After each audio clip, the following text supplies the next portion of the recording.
Hello everyone, welcome to this session. This is Anjali Pratap. You are here on iXMB. Embrace the iXMB learning experience where you are going to prepare 50% faster. And in order to understand the descriptive English portion for the RBI legal officer examination, I am here in this session to actually talk about two very important aspects, or basically, you can say some of the clarity is very much needed from the aspirants end. First, as I have always said in my sessions, that PYP, the previous year paper of any question, is actually a mirror to what kind of questions we will be expecting in the paper, right? So obviously it's not going to be an exact replica of it, but definitely it helps us in understanding what kind of complexities the marks distribution is always going to be there. And this familiarity helps us to reduce the panic level and the stress level in the examination. So with that, you can say thought in our mind, I would like to share with all of you. I hope you must have already started your preparation for descriptive English, and this session will help you streamline that preparation. So first of all, this is the entire, you can say, scheme of your examination. Essay is going to constitute the maximum marks in this examination, and that is about 40 marks. Pressy is going to be there, and it consists of 24 marks. And then we have comprehension, reading comprehension, you also say the same one. So reading comprehension will be of 16 marks, and either one you have to write out of these three, that is report, circular, or letter, and this is going to be around 20 marks. So this is how the paper is distributed for 100 marks. I think the you can say the major portion, or maybe the major time which students devote while preparing descriptive English is on the topic of essay. So I'll be devoting some extra time on that part in today's session, everybody. But before moving towards that section, I would also like to highlight कि आपके previous year paper के question कैसे थे. तो 2025 में ही ये exam conclude हुआ है.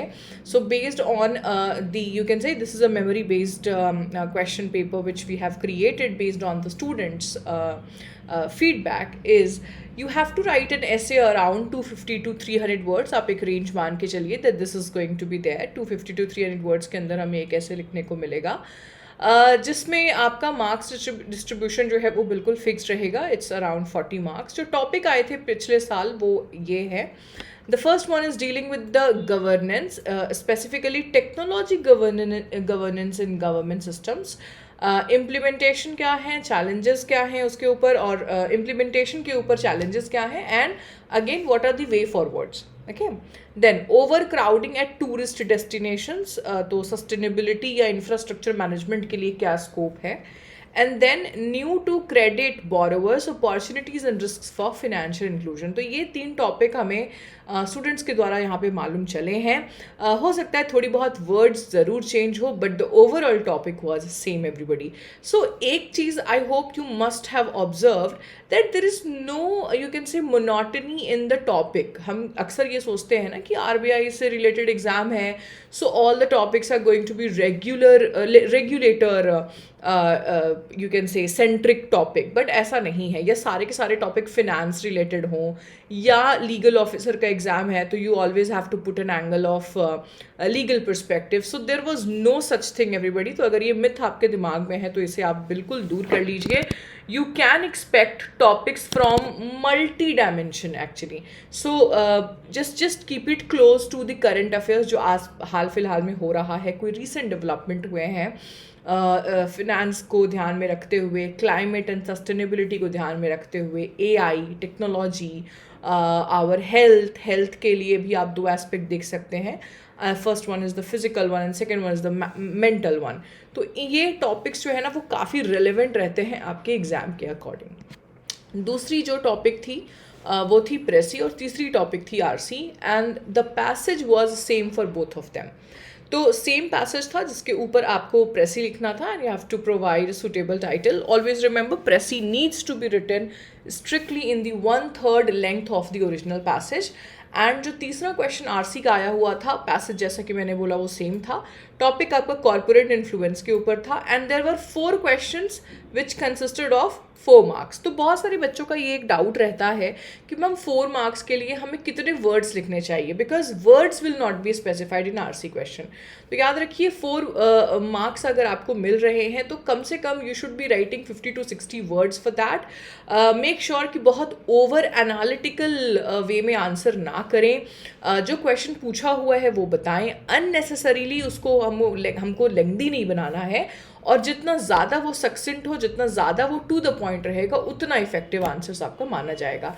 But obviously 4 mark question will not require कि आप 2 लाइन में आंसर करो, है ना। सो मेक श्योर एवरीबडी कि आप वर्ड लिमिट को स्ट्रिक्टली यहाँ पे फॉलो कीजिए, चाहे वो ऐसे हो, प्रेसी हो, आरसी हो।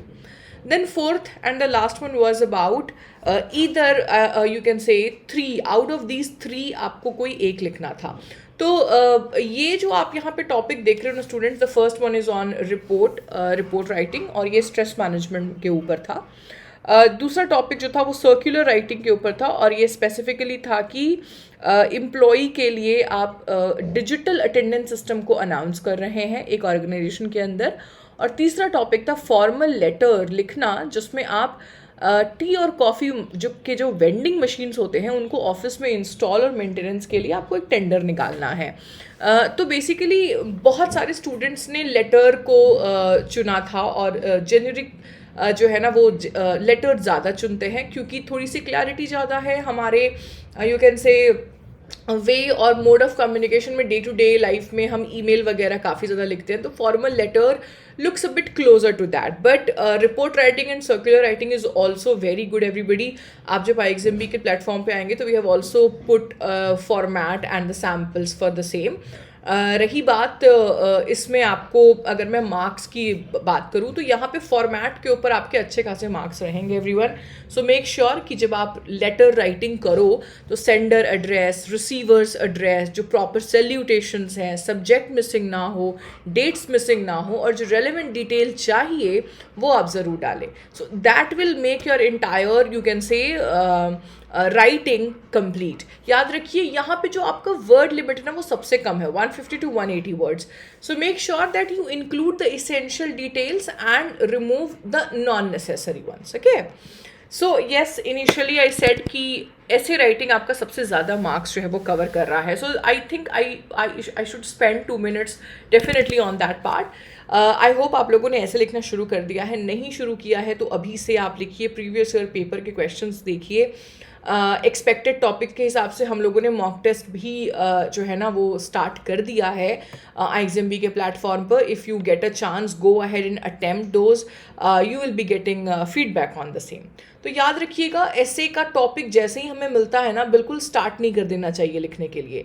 Make sure that you spend some time in analysing it. Okay, तो पहले मैं आपको ये वाली स्लाइड ज़रा दिखाना चाहती हूँ एवरीवन। आप ध्यान से चलिए कि मुझे 25 मिनट्स या 22 मिनट्स के अंदर ना एक ऐसे लिखना है। तो फर्स्ट जो आपका 3 मिनट या 2 मिनट है वो ब्रेनस्टॉर्मिंग पे जाना चाहिए। Brainstorming it's not about what exactly you need to write, but what और हाउ, ये दोनों का आंसर होगा वो।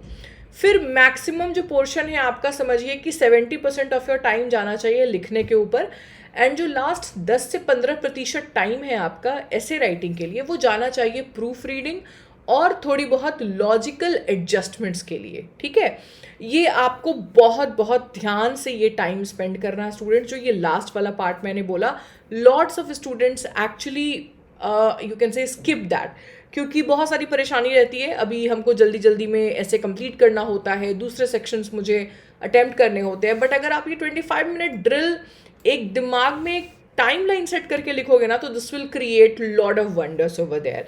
Then definitely an essay, a good essay should have an intro, it should have a body and should have a conclusion. Okay, conclusion mostly consists of your solutions, actionable points, way forward।